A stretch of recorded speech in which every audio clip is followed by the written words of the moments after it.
A quick warning, this episode contains conversations about overdose, suicidal thoughts, and mental health challenges like PTSD and bipolar disorder.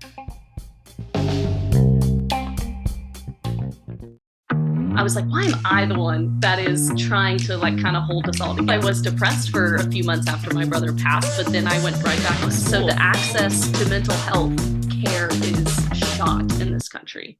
All right, welcome back, everybody. It's Douglas today, and I'm so excited because today I'm joined with a dear friend of mine, Savanna. Miss Savanna, how you doing?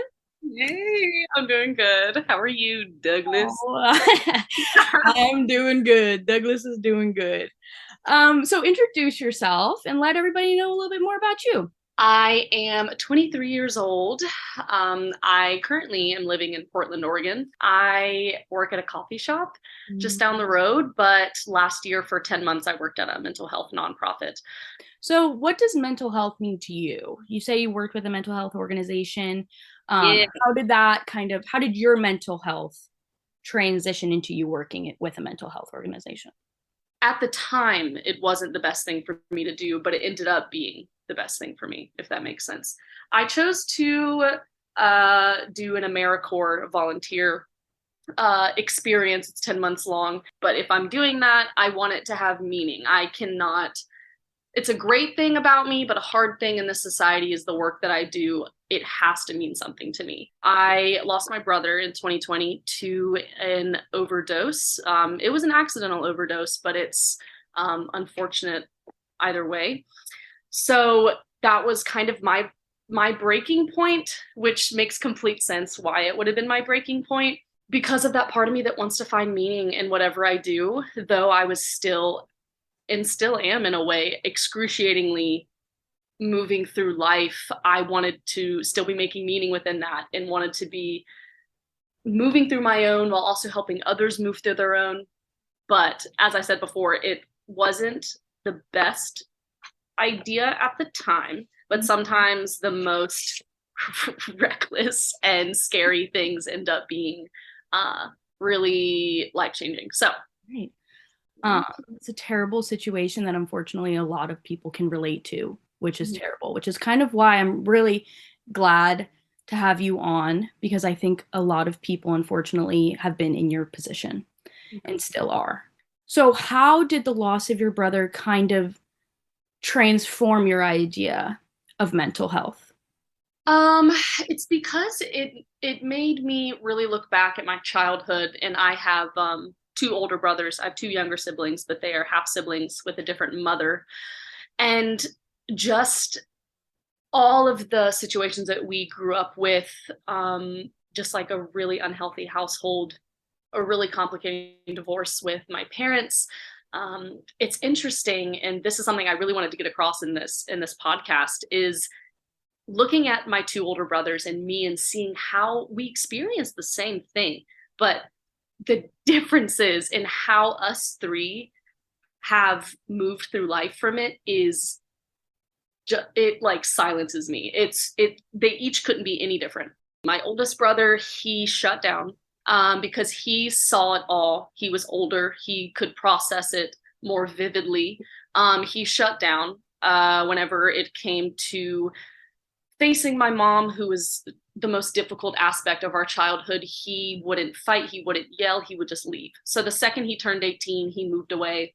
My middle brother, Josh, he did I would say the stereotypical thing, which I think the reason why I want to talk about us three is that I don't want to express that there's one main way that people react. I would say my middle brother seems to be the expected way, which is he resorted to drugs, he resorted to alcohol, he resorted to just surrounding himself with really bad people. My route is I was like, all right, even though I was the youngest, even though I was the only girl, which societal standards, that's like the weakest. Right. But at the time I was like, why am I the one that is trying to kind of hold us all together? Like, right. Why am I the one that is giving my mom advice on how to be a good mother? It just felt so off, but it was kind of all, I feel like that's all I could do. But I was like, someone's got to be here. Someone's got to attempt to gotta hold down the fort a little bit.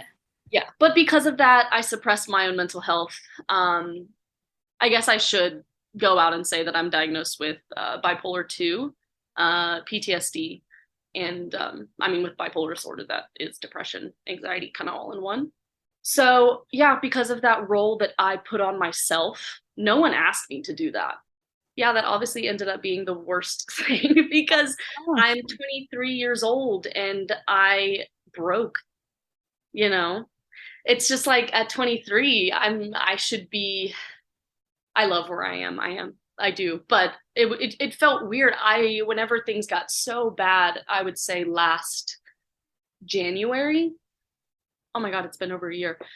I kept asking, like, why now? Like, I wish that I would have, accepted it earlier, or even in 2020. Like, yes, I was depressed for a few months after my brother passed, but then I went right back to school. I went right back to work. People move on, the world moves on, time keeps going. So that obviously ultimately led to me saying, well, if I want to do something that has meaning right now, let me go work at a mental health nonprofit. So, where are you in your grieving process now? Uh, I like that you said process, just because it's not a line, it's a circle. It's at that point that the guilt still rises sometimes, where I'm like, I haven't thought about my brother in weeks, months. I wasn't there, but that's a source of my PTSD. Is I was supposed to go see him that day, and I called him. I apologized for not making it, that I was going to see him in a few weeks, but he actually had already passed when I had left that voicemail. So it's this weird, I got this weird post-traumatic stress from imagining, oh, what if I would have found him? If this explains my grieving patterns, it took from 2020 to the fall of 2022.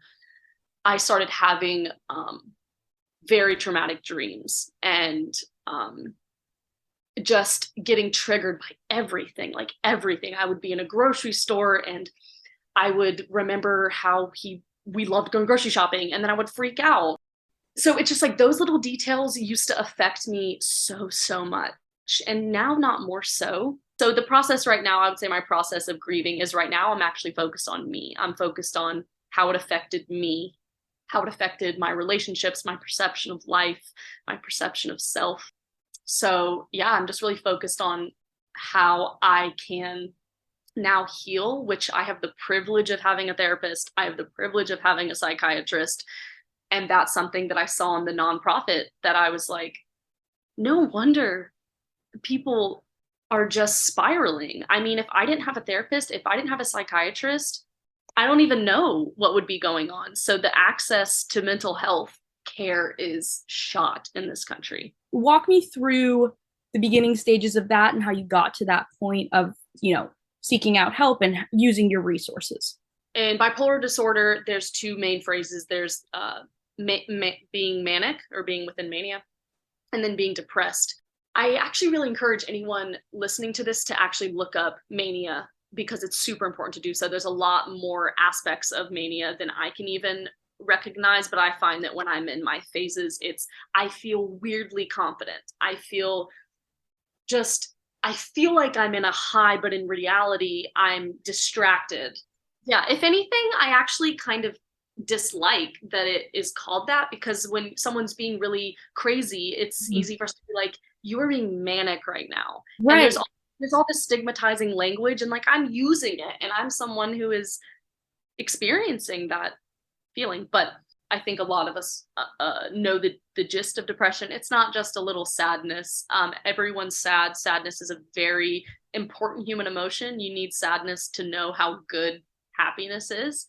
But then type 2 which is what I was diagnosed with, is quick. It's like hours, it's days. I would say the longest is like weeks. And I never wanted to seek help, because I told myself, like, I don't want to be like my mom. I really don't. So it was a big fear of mine. The turning point is an unfortunate one. It's one that I never thought that would happen to me. But so growing up, I was obsessed with like this idea of Jesus, and about how good he was, and like the model that he was and the things he asked of human beings. But I struggled whenever I had little blips of bad mental health moments growing up, as I was like, oh, this means that my relationship with God is bad. I never understood how people would get to like the point of like having suicidal ideations or suicidal actions. That was my turning point, is when I had both of those things. And I was like, what is happening to me? I had this false idea of what a good human was. But I think religion, I think humans wanting to find meaning is really important. I'm still very spiritual, but just not religious. So yeah, the point when I know I needed help was whenever, I started having some suicidal ideations. The biggest reason why I started my healing journey, okay, and this is because of the people and the good people in my life. And I that gives me anxiety to say, because that is not a possibility for most human beings, to have good, encouraging friends and intentional, loving family members. My older brother, my dad, and my grandmother are like my rocks. And so it's hard to even tell people to like surround yourself with good people. I mean, because my middle brother didn't do that. My older brother had good people, but like just because he shut down, he shut out friends, you know. Yeah. And so like that probably is like what saved me a lot, was the people in my life. But again, like that's just not possible for a lot of people.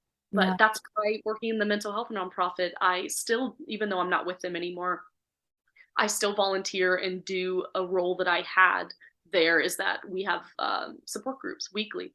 That support group is the only time in their weeks that they talk to other people. And so there are ways, if you don't have friends and family, to do so. But again, it's if you have access to knowing about a support group, access to a nonprofit that will gladly put you in one. What brings you meaning in life? Like relationships and people. I mean, I think of like every situation in my life. And the parts that made it better was, I mean, a stranger, a person, it's why I love working at a coffee shop. Like the people that I meet and the stories that I hear, and but really what brings me the most meaning is people. I love observing people. Because I've noticed how intricate I am, I see, like I drive home and I hate the Portland drivers, suck ass, but I'm like thinking, like, there's so many people in this place. And if my life has been as complex and as intricate and as terrifying as it has been, so has all of theirs. And that it's like overwhelming, but it's like beautiful. So yeah, people bring me the most meaning. They really do. Relationships, something can have meaning or it doesn't have to. Something can have beauty or it doesn't have to. Like we think in extremes in a way. And I think that something I realized about my mental health and something that helped me is it's that you can be both mentally unwell, but like helping and loving people. You can be both, I don't know, you can be both like angry at a situation, at a person, but also still like love them and have grace for them. And you can be both bipolar and live a really beautiful life. I feel weak and powerless at times, but like I have also worked excruciatingly hard to still make my life really beautiful.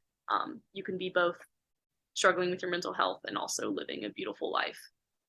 Because really, I'm a firm believer that people who have a lot of ups and downs with their mental health are the most self-aware. And I think self-awareness is probably, I'm pretty confident that's probably one of the most important attributes of a human being. Because you're aware of your place in the world. You're aware of your power as a single human. You're aware of where you hurt people, so therefore you can become aware of how to heal and help people.